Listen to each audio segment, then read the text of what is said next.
Goodnight Punpun, Dead Dead Demon's Destruction, and many more are the works of Inio Asano, a renowned manga artist best known for his incredibly detailed and unique art style, as well as his complicated stories and characters.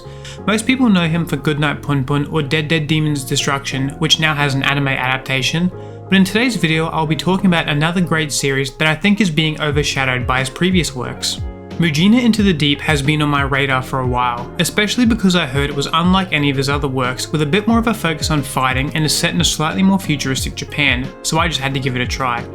It has really surprised me and I've really enjoyed the story and the characters in it, but just a warning, if you want to read this story, it covers some very heavy subject matter and is very gory and bleak, so if those are things you aren't comfortable with, then you might want to skip this series. I won't be covering any of the darker scenes in detail in this video. Also, please like and subscribe as it helps out the channel a lot. In this video I'll be covering the story, mainly the first chapter and the broad strokes of the plot, then I'll talk about the main character Ubume and finish off by talking about the art. If you would like to avoid spoilers, click off now, but if you don't mind them, then please enjoy the video. The target has passed the station and is heading to the south shopping district. They've got two escorts, take them out first, and we get our look at the setting of the story. Got it, a woman responds, and we see the title of the series while she stands at the edge of a building. She looks down and leans forward. She jumps off the building and we cut to a phone ringing. A man answers and the caller tells him that he's being attacked by a female Mujina. We cut to a sign saying that only those with their human rights card are allowed on the train, and anyone without them cannot board. We see a girl exit the train and is called over by someone. The girl has run away from home and this man claims to be taking her in and that it's common for girls her age to run away. And yes, definitely a red flag. He then welcomes her to Tsukomu. We cut to a man running up a flight of stairs. The man reaches the roof and looks around to see the girl, and in an instant she slices him with her sword. A second man goes to attack her and she avoids it by using her specialized shoes to jump over him. She slashes the man before he can turn around. "Oh man, you really kicked our asses," someone says. "The boss ain't gonna be happy about this," the man from earlier says. They begin to fight and the girl quickly gets the upper hand, even cutting off one of his hands. This causes the man to flee. He jumps off the roof and we cut back to the man walking with the girl from the train station, as he tells her she needs to get more street smart and offers to show her around the area.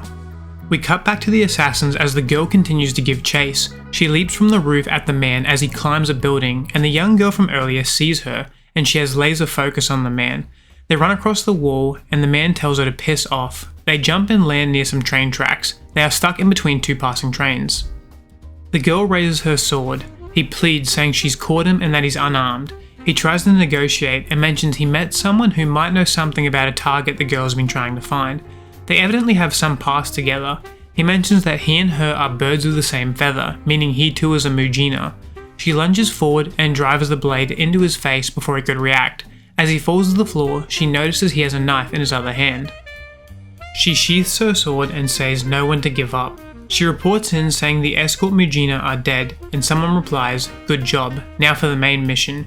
She gets given information on who her target is and she casually replies that he will be dead in 3 minutes. As for my compensation, I'll take cash as per usual, and we see her overlooking the city. That concludes the first chapter, and I found it really interesting. Besides the stellar art and awesome fight scene, I was interested in finding out more about what a human rights card means, and what exactly Mujina are in the world. We follow the female Mujina Ubume as she takes up all sorts of assassination jobs and how the people she meets in her life begin to impact her. In the next part, I'm going to talk more about Ubume as a character and the role in the plot they play, after I'll finish with the art, so if you want to avoid further spoilers, click off now, but if not, let's continue. I won't be spoiling everything that makes Ubume an interesting character, just some that I think are worth talking about, so don't worry, there will be tons for you to see if you read this story. But before I talk about Ubume, I'm going to explain what a Mujina actually is.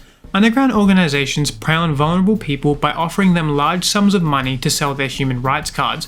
We don't yet know what they do with their human rights cards, but they probably sell them to people for a variety of reasons, such as creating hidden identities or smuggling someone into the country under an alias. We see this with a girl named Mai.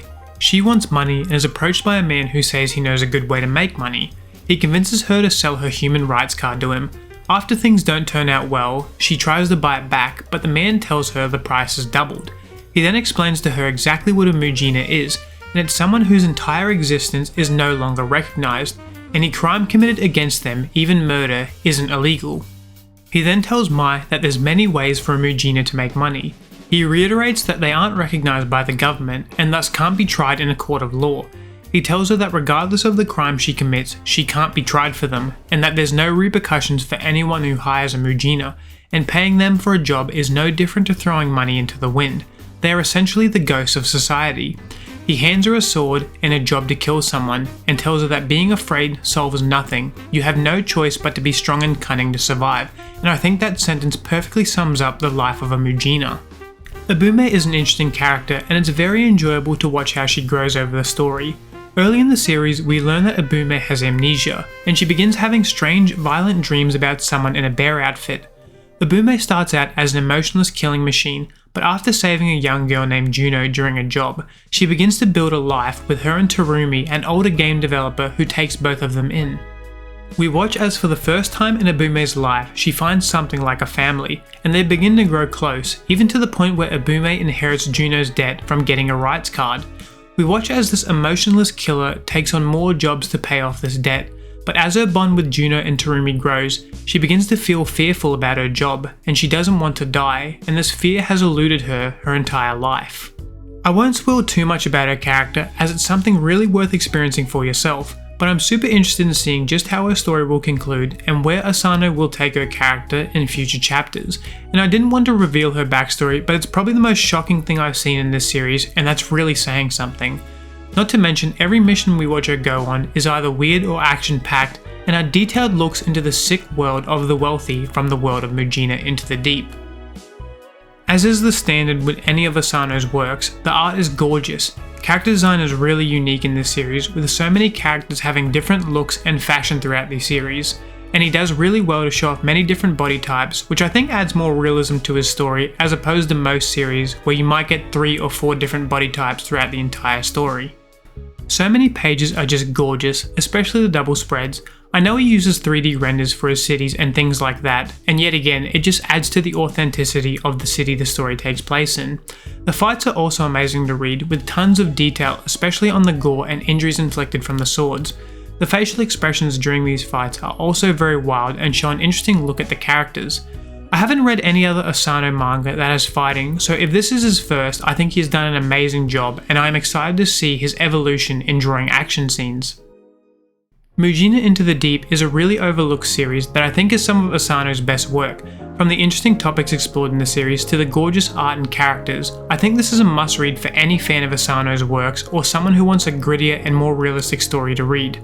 I hope in this video I've convinced some of you to try this series. Also, a big shout out to Wimosuka for making the thumbnail for this video.